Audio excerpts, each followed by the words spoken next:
അസ്സലാമലൈക്കും വറഹ്മത്തുള്ളാഹി വബറകാതുഹു.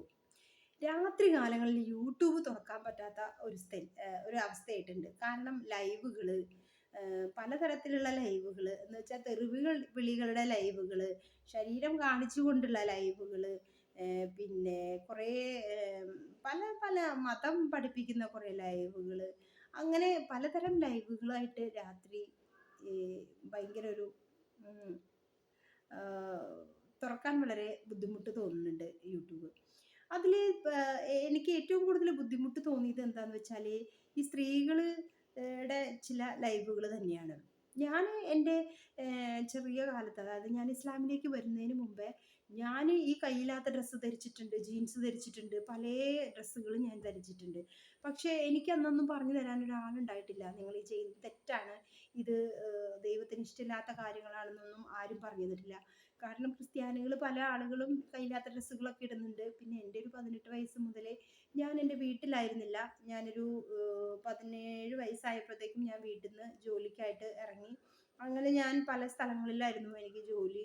അപ്പോൾ കയ്യില്ലാത്ത ഡ്രസ്സ് ഇടുമ്പോൾ ഒന്നും എന്നെ ആരും നിയന്ത്രിക്കാനൊന്നും ഉണ്ടാകാത്തത് കൊണ്ട് ഞാനതിട്ടു, അത് ശീലിച്ചു. പിന്നീട് ഞാൻ ഇസ്ലാമിലേക്ക് കടന്നു വന്നപ്പോൾ ഈ ചെയ്തിരുന്ന എല്ലാ കാര്യങ്ങളും തെറ്റായിരുന്നു എന്ന് എനിക്ക് മനസ്സിലായപ്പോൾ ഞാൻ തൗബ ചെയ്തു. ഞാൻ അള്ളാഹുവിനോട് എൻ്റെ തെറ്റുകൾ ഞാൻ ഏറ്റു പറഞ്ഞു. അപ്പോൾ അത് തെറ്റാണെന്ന് നമുക്ക് ആ ഒരു മതം നമുക്ക് പഠിപ്പിച്ചു തന്നു. എൻ്റെ പ്രിയ കൂട്ടുകാരോട് എനിക്ക് പറയാനുള്ളത്, നമ്മുടെ മക്കൾക്ക് നമ്മൾ മതം പഠിപ്പിച്ചു കൊടുക്കുക, പറഞ്ഞു കൊടുക്കുക. മതത്തിൽ ഇന്ന ഇന്ന രീതിയാണ്, നമ്മൾ അള്ളാഹുവിന് വേണ്ടിയാണ് ജീവിക്കേണ്ടത് എന്നുള്ളത് പറഞ്ഞു കൊടുക്കുക.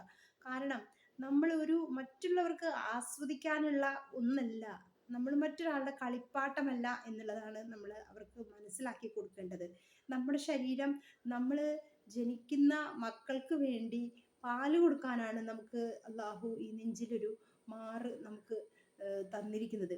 അത് നമുക്ക് പവിത്രമാണ്. നമുക്കൊന്നും അറിയാത്ത പ്രായത്തിൽ ഒന്നും കഴിക്കാൻ പറ്റാത്ത കുട്ടികൾക്ക് പാല് നുകരാൻ വേണ്ടി അള്ളാഹു തന്ന ഒരു അവയവം, അത് കാണിച്ചിട്ട് മറ്റുള്ളവരെ ആകർഷിക്കുമ്പോൾ നിങ്ങൾ ഓർക്കുക അത് എത്രമാത്രം വലിയ തെറ്റാണ് എന്നുള്ളത്. നമ്മുടെ ശരീരം നമ്മൾ തന്നെയാണ് ആണുങ്ങൾക്ക് മുമ്പിൽ പ്രദർശിപ്പിച്ചിട്ട്, ഇത് നോക്കൂ, ഇത് മറ്റുള്ളവർക്ക് ആസ്വദിക്കാനുള്ളതാണ്, നിങ്ങൾ എൻ്റെ ശരീരം നോക്കൂ, അങ്ങനെ നോക്കൂ, ഇങ്ങനെ നോക്കൂ എന്ന് പറഞ്ഞ് സ്ത്രീകൾ തന്നെയാണ് ഈ സ്ത്രീകൾക്ക് എതിരെ പ്രവർത്തിക്കുന്നത്. അങ്ങനെയാണോ വേണ്ടത്? നമ്മുടെ ശരീരം ഏറ്റവും പവിത്രാണ്. നമ്മളുടെ ശരീരത്താണ് ഒരു കുഞ്ഞിനെ ജന്മം കൊടുക്കാനുള്ള അവയവം, ഗർഭപാത്രം പോലിരിക്കുന്നത്. അത്തരം ഉടലും എന്താ പറയുക, മാറുമില്ല മറ്റുള്ളവരെ കാണിക്കുന്നത് വളരെ മോശമാണെന്ന് എല്ലാവരും ഒന്ന് മക്കൾക്ക് പറഞ്ഞു കൊടുക്കുക.